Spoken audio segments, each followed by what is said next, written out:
नमस्कार दोस्तों, stock market studies में फिर से एक बार आपको बहुत-बहुत स्वागत है। तो आप सब लोग कैसे हैं?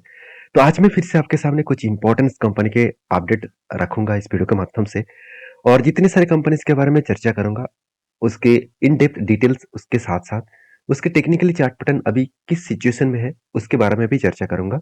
तो वीडियो को लास्ट तक ज़रूर देखिए, बहुत सारी इन्फॉर्मेशन आपको मिलेगा। तो इस वीडियो को लास्ट तक ज़रूर देखना और अभी तक आपने चैनल को सब्सक्राइब नहीं किया, तो ज़रूर कर लीजिएगा। और हाँ, ये वीडियो टोटली एजुकेशन पर्पस में होगा, मेरे तरफ से कोई भी बाय एंड सेल का रिकमेंडेशन नहीं है। तो फर्स्ट जो कंपनी है जिसके बारे में चर्चा करूँ, उसका नाम है रेलटेल कॉर्पोरेशन इंडिया लिमिटेड। तो रेलटेल कॉर्पोरेशन जो है वो देखा जाए तो रेलवे गवर्नमेंट की कंपनी है और रेलवे गवर्नमेंट में जितने सारे कंपनीज है, रेलटेल एक ऐसे कंपनी है जो नेटवर्क सिस्टम, टेलीकॉम सिस्टम को हैंडल करते हैं। तो इसका मतलब आप जो रेलवे के जितने सारे नेटवर्क सिस्टम देखते हैं, टेलीकॉम सिस्टम, सिग्नलिंग सिस्टम, तो उसी प्रोजेक्ट के ऊपर कंपनी काम करते हैं। अगर यहाँ पे मैं दिखा दूं, आप देखेंगे तो कंपनी स्टार्ट कब हुआ था? 2000 में। और कंपनी किसके ऊपर काम करते हैं? आप देखेंगे तो company broadband and VPN services, तो उसके साथ साथ टेलीकॉम एंड मल्टीमीडिया नेटवर्क आप देख सकते हैं। इसी तरीके से प्रोजेक्ट के ऊपर कंपनी काम करते हैं। तो कंपनी एक इंडियन गवर्नमेंट कंपनी है और गवर्नमेंट कंपनी के ऊपर बात करूं तो हमेशा एक बात को आपको ध्यान रखना है। गवर्नमेंट कंपनी कभी भी आपको तेजी से कभी भी अगर आपको जर्नी दिखा दे तो इसका मतलब कंटिन्यू वो जर्नी होगा, ऐसे मतलब सोचिएगा मत। कभी कभी सिचुएशन जैसे आईआरसीटीसी जैसे हो गया। आईआरसीटीसी में क्या हुआ, जब लिस्टिंग हुआ उसके बाद धमाका परफॉर्मेंस हुआ था और आज क्या हुआ, बहुत दिनों तक एक ही रेंज के ऊपर ट्रेड हो रहा है। तो इस कंपनी के बारे में एक ही बात कहूंगा, कंपनी फ्यूचर में बहुत बड़ा ग्रोथ होने का चांसेस है क्योंकि टेलीकॉम सिस्टम सिस्टम और नेटवर्क सिस्टम का डिमांड हमेशा है और हमेशा रहेगा और ज़्यादा से ज़्यादा बढ़ने वाले हैं क्योंकि टोटली टेक्नोलॉजी बेसिस में हर कोई ट्रेन से लेकर हर कोई गाड़ियाँ अभी टेक्नोलॉजी बेसिस में चल रहा है। तो कंपनी 6000 से भी ज़्यादा स्टेशन में खुद का मतलब जो प्रोडक्ट है, खुद का जो नेटवर्क है उसको बिछा चुके हैं। तो सोचिए 6000 से भी ज़्यादा स्टेशन में यहाँ पे नेटवर्क को बिछा चुके हैं। तो कंपनी की खासियत यही है कि कंपनी जीरो डेप्थ कंपनी है और कंपनी के प्रोमोटर के पास अच्छा खासा होल्डिंग भी है, इनकम भी है, आरओसी आरओई ठीक है। और कंपनी के देखा जाए तो P ratio industries P ratio से 50% कम है। इसका मतलब एक अंडर वैल्यूड कंपनी आप बोल सकते हैं। तो कंपनी की सबसे जो बेस्ट पॉइंट आपको लगेगा, कंपनी का क्वार्टरली रिजल्ट। इस बार कंपनी अच्छा खासा पब्लिश किया। पिछली बार कितना था? 429 करोड़ का टोटल सेल्स था। इस बार वो सेल्स बढ़ के हो चुके 599 करोड़। इसका मतलब 100 करोड़ से भी ज्यादा, 150 करोड़ के आसपास कंपनी के सेल्स बढ़ चुके हैं। अभी सेल्स के मामले में बात करूं तो कंपनी का प्रीवियस एक डेटा के हिसाब से मार्च का जो डेटा आया था, तो मार्च में कंपनी का जो सेल्स हुआ था उससे कंपनी का सेल्स थोड़ा सा कम हुआ। अभी कंपनी एक्सपेंस को कंट्रोल किए और उसके बाद कंपनी का प्रॉफिटेबिलिटी देखेंगे तो कंपनी का प्रॉफिटेबिलिटी अलग लेवल का ग्रोथ हुआ। 55 करोड़ से बढ़ के कितना हो चुके हैं? 68 करोड़। और पिछले जो क्वार्टर्स था उसमें कितना था? 76 करोड़। इसका मतलब ईयर ऑफ ईयर बेसिस में कंपनी अच्छा खासा ग्रोथ किए, मगर क्वार्टर ऑफ क्वार्टर में कंपनी का ग्रोथ कम हो चुके हैं। इसका मतलब जो एस्टिमेट है वो एस्टिमेट यहाँ पे बीट मतलब मीट नहीं कर पाए, एस्टिमेट यहाँ पे बीट नहीं कर पाए, जिसके चलते थोड़ा सा प्रेशराइज तो कंपनी के ऊपर बनेगा। तो फिर भी कंपनी के ऊपर एज ए इन्वेस्टर आप देखेंगे तो प्रोमोटर से लेकर एफएसडीएस पब्लिक हर किसी के पास इन्वेस्टमेंट आपको देखने को मिलेगा। हाँ, एफआईएस के पास होल्डिंग्स कम क्यों है? क्योंकि एफआईएस ने कुछ स्टेक पहले ज्यादा रख चुके थे, अभी थोड़ा थोड़ा करके स्टेक को बेचा है। फिर भी देखिए पिछले 2 क्वार्टर्स की तुलना से सॉरी मार्च और जून क्वार्टर के हिसाब से देखा है तो सितंबर में अच्छा खासा बाइंग किया गया और डीएस ने क्या किया, जून मंथ में क्वांटिटी सेल किया था और फिर से सितंबर में माल उठा लिया। तो इस तरीके से तो चलते रहेंगे। ऐसे नहीं कि इंस्टीट्यूशन बहुत ज्यादा माल खरीदारी करेंगे, वो इतनी छोटे कंपनी के ऊपर और गवर्नमेंट कंपनी के ऊपर उतना ज्यादा खरीदारी नहीं करेंगे। और दूसरी बात क्या है, कंपनी के ऊपर एक पॉइंट आपको हमेशा देखना चाहिए, वो है कंपनी आपको डिविडेंड कितना पे आउट किया। देखिए डिविडेंड पेड के बारे में बात करूं तो कंपनी सिर्फ 69 करोड़ का डिविडेंड पे आउट किया। 69 करोड़ का डिविडेंड पे आउट का मतलब है कंपनी आप देखेंगे तो 1.14% का डिविडेंड दिया। इसका मतलब किसी व्यक्ति अगर 1 लाख रुपया इस कंपनी के ऊपर निवेश करके रखे थे तो उसको 1.14% का मतलब है 1,140 उसको डिविडेंड के हिसाब से मिला। तो उतना ज्यादा डिविडेंड यहाँ पे नहीं मिला मेरे हिसाब से। तो डिविडेंड का ग्रोथ बाय गवर्नमेंट कंपनी में ज्यादा देखने को मिलता है, तो उस सिचुएशन के हिसाब से उतना ज्यादा देखने को नहीं मिला। अभी मेन मुद्दे पे चले आते हैं कि कंपनी के ऊपर लास्ट कुछ फ्यू डेज का हालत क्या है। देखिए लास्ट कुछ फ्यू डेज में कंपनी के वॉल्यूम कंटिन्यूअसली गिरते जा रहे हैं। क्यों? क्योंकि कंपनी का जो रिजल्ट आया था, रिजल्ट में कुछ पॉइंट्स जो है वो वीकनेस में था। इसके चलते लोग बाइंग से ज्यादा यहाँ पे सेल ऑफ कर रहे थे। अगर इसी चीज को मैं चार्ट पैटर्न के हिसाब से दिखा दूं तो देखिए, जिस तरीके से आरबीएनएल, आईआरएफसी कंटिन्यूअसली भागते गया, उसी तरीके से दिखेंगे तो यहाँ पे भी एक मैसिव जंप देखने को मिला। ये जो लेवल है, ये जो स्ट्रांगली एक यहाँ पे क्या था, एक स्ट्रांगली यहाँ पे एक रेजिस्टेंस था। इसी रेजिस्टेंस को जब जब यहाँ पे ब्रेकआउट किए, जब यहाँ पे ब्रेकआउट किए, उसके बाद देखिए एक अच्छा खासा जर्नी देखने को मिला। अभी इस जर्नी के हिसाब से मैं और एक चीज आपको बता दूं, यहाँ पे आप दो तरीके से जर्नी बोल सकते हैं। यहाँ पे क्या बना था, यहाँ पे क्या बना, यहाँ पे क्या बना था, एक कप बना, उसके बाद एक हैंडल बना। और कप विथ हैंडल बटन्स का जो लेंथ था, इस लेंथ को मार्किंग करूँ तो ऑलमोस्ट वो टारगेट यहाँ पे दे चुके थे। अभी सिचुएशन के हिसाब से देखा तो अभी फिलहाल के लिए क्या सिचुएशन है, देखिए फिलहाल के लिए एक कंपनी ट्रेड जो कर रहा है, मैं आपको मार्किंग कर दूं और भी क्लियर हो जाएगा। देखिए यहाँ पे जो ट्रेड हो रहा है एक रेंज के हिसाब से हो रहा है। तो एक रेंज के हिसाब से मतलब बार बार देखिए यहाँ पे कंपनी नीचे आया, फिर से ऊपर जाने की कोशिश कर रहा है, नीचे आया फिर से ऊपर गया, फिर से नीचे आया ऊपर जा रहा है। एक चीज आप याद रखना, जो ऊपर जा रहा है वहां पे एक टेन बन रहा है, इसका मतलब एक डाउन साइड का टेन बन रहा है। इसका मतलब कभी ना कभी इस लेवल को वो ब्रेक डाउन कर सकते हैं। अगर इसके नीचे क्लोजिंग दिया तो सोच लेना नेक्स्ट जो लेवल रहेगा वो कुछ इस तरीके से लेवल तक आ सकते हैं। देखिए ये लेवल आपको इसीलिए मार्किंग कर रहा हूँ क्योंकि आपको सीखने को मौका मिले, क्योंकि मेरा कोई अटेंशन नहीं है कि मैं आपको बाइक बाइक के बारे में बताऊं, सेल के बारे में बताऊं। आप स्मार्ट है, स्मार्ट तरीके से काम करिए। आप आपके जो एडवाइजर है उसके साथ बातचीत करके काम करिए, क्योंकि मेरे साथ आप जुड़े हुए हैं तो सारी चीजों को सीखिए। कौन सा चीजों को देखकर आपको काम करना है, इम्प्लीमेंट करना है, उसको सीखिए। क्योंकि मैं कोई सेबी रजिस्टर्ड पर्सन नहीं हूँ कि मैं आपको रिकमेंड करूँ, और मेरा रिकमेंड करना, मैं कभी भी रिकमेंड आज तक नहीं किया और फ्यूचर में भी नहीं करूंगा। तो इस कंपनी के ऊपर आपके क्या राय है जरूर कमेंट्स करके बताना। नेक्स्ट जो कंपनी है जिसके बारे में बात करूँ उसका नाम है जियो फाइनेंशियल सर्विसेज। देखिए जियो फाइनेंशियल सर्विसेज के ऊपर बहुत सारे दोस्त मुझे कमेंट्स किए थे, सर मैं टॉप लेवल में बाय करके रखा हूँ तो अभी क्या करूँ। देखिए एक चीज मैं आपको बता दूं, इस कंपनी के ऊपर अभी तक बिजनेस स्टार्ट ही नहीं हुआ। तो बिजनेस स्टार्ट ही नहीं हुआ तो इसलिए कंपनी का बुक वैल्यू देखिए अभी सस्ते में देखने को मिला है, और पी रेशियो 5600 देखने को मिला है। मुझे कुछ दोस्तों ने ये भी कमेंट्स किया, सर आपने शायद पी रेशियो को ना देखकर ही वीडियो बना रहा है। देखिए पी रेशियो में पहले दिन ही देख लिया। पी रेशियो इतना हाई क्यों है, क्योंकि कंपनी का बिजनेस ही स्टार्ट नहीं हुआ। बिजनेस स्टार्ट होगा तभी ना इसका पी रेशियो मतलब कम दिखेगा। तो मान के चलिए आपके पास 1 लाख रुपया है, तो आपको बोला गया कि आपका बिजनेस स्टार्ट करिए, तो जब तक आप 1 लाख को यूज नहीं कर रहे तो वो पूरा का पूरा पैसा तो आप ही के पास है ना। तो इसीलिए पी रेशियो इतना हाई दिखा रहा है। जब आप बिजनेस करेंगे तो वो पैसा बिजनेस में लगाएगा, मतलब लगाया जाएगा, तब आपका पी रेशियो आपको ठीक रिजनेबल प्राइस में ही दिखेगा। और बिजनेस के ऊपर लगाने के बाद ही आपको पता चलेगा कि फाइनली इसका पी रेशियो कितना है।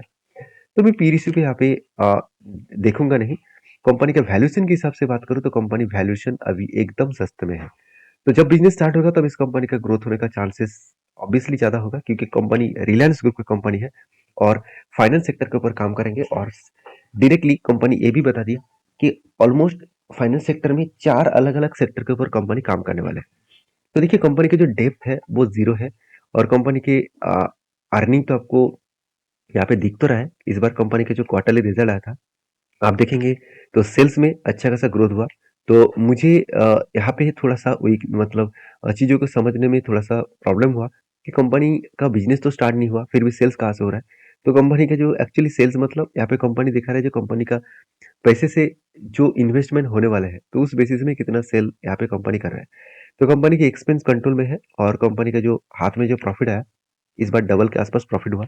और इस डबल के आसपास प्रॉफिट होने के कारण ही शेयर के ऊपर एक मैसिव मोमेंटम जंप देखने को मिला। देखिए कंपनी जब से स्टार्ट हुआ तब से लेकर यहाँ पे क्या हुआ, नीचे आया। अगर मैं इसी चीज को थोड़ा सा यहाँ पे साइड में रखकर देखूं तो देखिए ओपन होने के बाद एक बिग क्रैश देखने को मिला, फिर से एक जंप। इसका मतलब इस लेवल इस कंपनी का क्या बना, इस लेवल कंपनी के लिए एक अ, अभी रेजिस्टेंस बना और सप्लाई जोन बना, और यहाँ से बिग क्रैश हुआ और इसी लेवल में कंपनी का क्या बना, सपोर्ट कम डिमांड जोन बना। क्योंकि यहाँ से आने के बाद फिर से वो जर्नी अपर उप्स अप साइड में गया। तो देखिए फिर से इसी लेवल को टच किया, इसका मतलब सपोर्ट जोन में और डिमांड जोन में यहाँ पे टच किया, सॉरी, हाँ, सपोर्ट में और डिमांड जोन में टच किया। इसका मतलब यहाँ से रिवर्स होने का चांसेस बहुत हाई है। अभी देखना बाकी है कि इस लेवल को अगर ब्रेकआउट करते हैं, मतलब ये लेवल कौन सा है, 230 के आसपास, 230 के ऊपर अगर क्लोजिंग दे तो आप सोचेंगे कि एक अच्छा खासा जर्नी हो सकता है। तो फिर भी सिचुएशन अभी तक उतना क्लियर नहीं है, क्योंकि मार्केट में करीबन कंटिन्यूसली करेक्शन हो रहा है, तो उस सिचुएशन में कंपनी के ऊपर थोड़ा सा प्रेशराइज बन सकते हैं। और रही बात कंपनी के जो इस तरीके से रीबैक करने का जो परफॉर्मेंस है, मार्केट कंटिन्यूसली गिर रहा है, फिर भी जियो फाइनेंस कंटिन्यूसली बाइंग ट्रेंड में है। इसके पीछे एक कारण भी है। वो कारण कौन सा है, आप देखेंगे। वो कारण के बारे में बात करूं तो आप देख सकते हैं, team Ambani brought 6.1 crore share.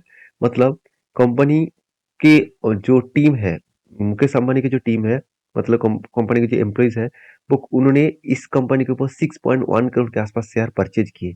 तो फाइनेंशियल आफ्टर लिस्टिंग, मतलब लिस्टिंग होने के बाद इतना बड़ा क्वांटिटी उठाएगा, तो सोचिए, जब प्रोमोटर खुद इस कंपनी के ऊपर होल्डिंग को खरीदारी कर रहे हैं, खुद इस कंपनी के ऊपर रहना चाहते हैं, तो सोचिएगा कंपनी जब स्टार्टिंग करेंगे बिजनेस, तो किस तरीके से ग्रोथ होने का चांसेस है।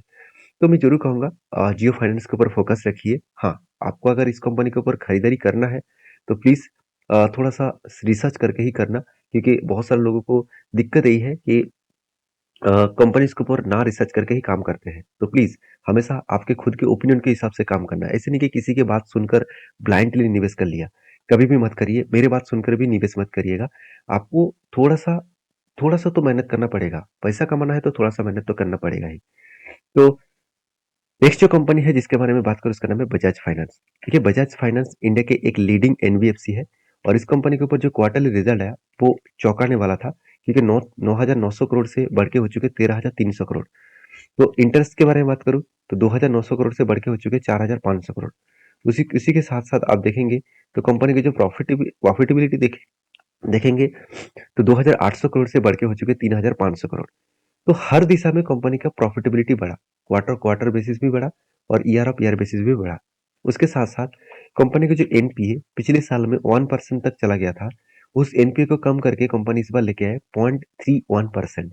तो एनपीए जितना घटेगा उतना ही बैंकिंग के लिए, फाइनेंस सेक्टर के लिए उतना ही खास है, क्योंकि एनपीए का मतलब है नॉन परफॉर्मिंग एसेट। मतलब आपका जो एसेट जो परफॉर्मेंस ही नहीं कर रहा है।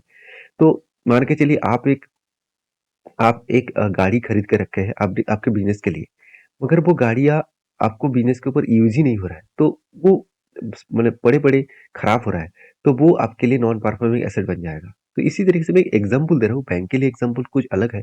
बैंक के लिए एग्जांपल क्या है, एनपीए का मतलब है, मान के चलिए, फाइनेंस सेक्टर, बैंक सेक्टर क्या करते हैं, दूसरों को लोन देते हैं, कस्टमर को लोन देते हैं। तो लोन जो दिया, वो लोन मार्केट से कितना उठा पाया, जितना मार्केट से लोन उठा नहीं पाएंगे उसको एनपीए कहा जाएगा।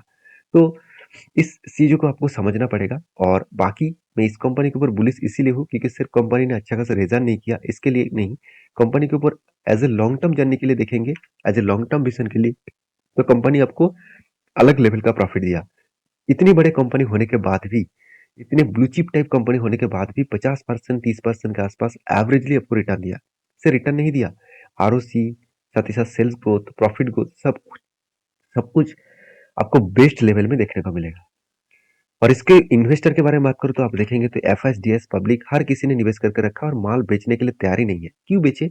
जो कंपनी आपको इतनी बेस्ट कंपनी और साथ ही साथ इतने बड़े कंपनी, साथ ही साथ इतना शानदार रिटर्न जो दे रहा है, क्या उसके ऊपर कोई भरोसा हटाएंगे? बिल्कुल नहीं। तो मेरे हिसाब से तो मैं इस कंपनी के ऊपर कंटिन्यू जरूर करूंगा। और आपका क्या राय है, जरूर मुझे कमेंट्स करके बताना। तो नेक्स्ट जो कंपनी है जिसके बारे में चर्चा करूं, उसका नाम है हिंदुस्तान यूनिलीवर लिमिटेड। देखिए, हिंदुस्तान यूनिलीवर लिमिटेड ये भी एक large cap blue chip type company है। अगर सेक्टर वाइज देखूं तो एफएमसीजी जो पर्सनल केयर है, उस इंडस्ट्रीज में कंपनी लीडिंग कंपनी है, मतलब लीडर है, क्योंकि इसका मार्केट कैप के आसपास कोई छू भी नहीं सकता। सारे कंपनीज का मार्केट कैप अगर जोड़ भी दिया जाए, फिर भी इसका मार्केट कैप के आसपास नहीं पहुंच पाएंगे। 5,80,000 करोड़ के आसपास इसका मार्केट कैप है। तो इस कंपनी के ऊपर हाई पोटेंशियल ग्रोथ है, और कंपनी का जो क्वार्टरली रिजल्ट है वो भी देखेंगे तो कंपनी कंटिन्यूसली एक एवरेज के हिसाब से रिजल्ट पब्लिश करते हैं। देखिए, एफएमसीजी कंपनी में एक पॉइंट्स आप हमेशा याद रखना, इसका OPM, operating profit margin. Operating profit margin किस तरीके से शो कर रहा है, वो सबसे पहले देखना है। अगर यहाँ पे 1% भी इधर उधर हुआ तो कंपनी के ऊपर बहुत बड़ा खतरा देखने को मिल सकता है, क्योंकि एफएमसी सेक्टर में 1% का अप्स एंड डाउन होना बहुत बड़ा, मतलब चेंजिंग देखने को मिल सकता है। तो कंपनी ने अच्छा खासा इस बार रिजल्ट किया और अच्छा खासा प्रॉफिट भी जनरेट किया। तो इसके कारण कंपनी ने एक बहुत बड़ा अनाउंसमेंट कर दिया। वो अनाउंसमेंट क्या है, कंपनी आपको डिविडेंड देने वाला है और वो भी कितना 18 रुपीज करके। इसका फेस वैल्यू 1 रुपया, इसका मतलब 1800 रुपीज करके, सॉरी 1800% के आसपास आपको डिविडेंड देने वाला है। तो डिविडेंड का डेट अनाउंसमेंट हो चुके हैं, 2 नवंबर में आपको डिविडेंड मिलेगा। तो आप डिविडेंड पाना चाहते हैं तो इस कंपनी के ऊपर जरूर फोकस रखिए। और हाँ, अगर इस कंपनी के चार्ट पैटर्न के बारे में थोड़ा-सा बात कर लूँ, उससे पहले बजाज फाइनेंस का भी चार्ट पैटर्न दिखाना भूल गया। थोड़ा-सा दिखना चाहिए। देखिए, आप लॉन्ग टर्म इन्वेस्टर हैं, आप शॉर्ट टर्म इन्वेस्टर हैं, कुछ भी हो, हमेशा आपको चार्ट को भी फॉलो करना चाहिए क्योंकि चार्ट में ही आपको कुछ चीज़ें बताएँगे कि हाँ, अभी सिचुएशन क्या चल रहा है, अभी सिचुएशन कहाँ तक जा सकते हैं। देखिए, यहाँ पे एक पैटर्न क्रिएट हुआ, जिस पैटर्न को मैं बोलता हूँ शोल्डर कम शोल्डर, उसके बाद एक बिग हेड, उसके बाद शोल्डर क्रिएट हुआ और फाइनली यहाँ पे शोल्डर का ब्रेकआउट भी हुआ। अगर ब्रेकआउट होने के बाद हमेशा मैं इस तरीके से ब्रेकआउट के बाद मैं हमेशा बोलता हूँ कंफर्मेशन कब मिलेगा। कंफर्मेशन ब्रेकआउट के बाद एक ऊपर क्लोजिंग कैंडल चाहिए। इसके ऊपर अगर कोई भी ग्रीन कैंडल क्लोजिंग हो तो वहां पे आपको कंफर्मेशन मिलेगा। और इस जगह पे अगर एंटी बने तो टारगेट कितना हो सकता है, टारगेट बन सकता है यहाँ पे जो रेंज है, इस रेंज को मार्किंग कर लेना, इस रेंज के ऊपर साइड में रखना, तो वही आपका टारगेट बन सकता है। तो इसका टारगेट बन रहा है 10800 के आसपास। तो फिलहाल के लिए कोई भी एंटी नहीं बना। और अगर यहाँ पे एंटी बनता भी है तो इसके ऊपर आप फोकस रखिए। अगर इसके ऊपर आपको काम करना है तो प्लीज इसके ऊपर स्टडी करके रिसर्च करके ही काम करना, आपके रिस्क के हिसाब से काम करना। मैं खुद के रिस्क के हिसाब से काम करता हूँ। तो आपके क्या ओपिनियन है इस एजुकेशन वीडियो के ऊपर, जरूर मुझे कमेंट्स करना। और इसी तरीके से एजुकेशन पर्पस में वीडियो पाना है तो चैनल को जरूर सब्सक्राइब करना। मिलते हैं नेक्स्ट वीडियो में, तब तक के लिए अच्छे से रहिए, अपने ख्याल रखिए, धन्यवाद।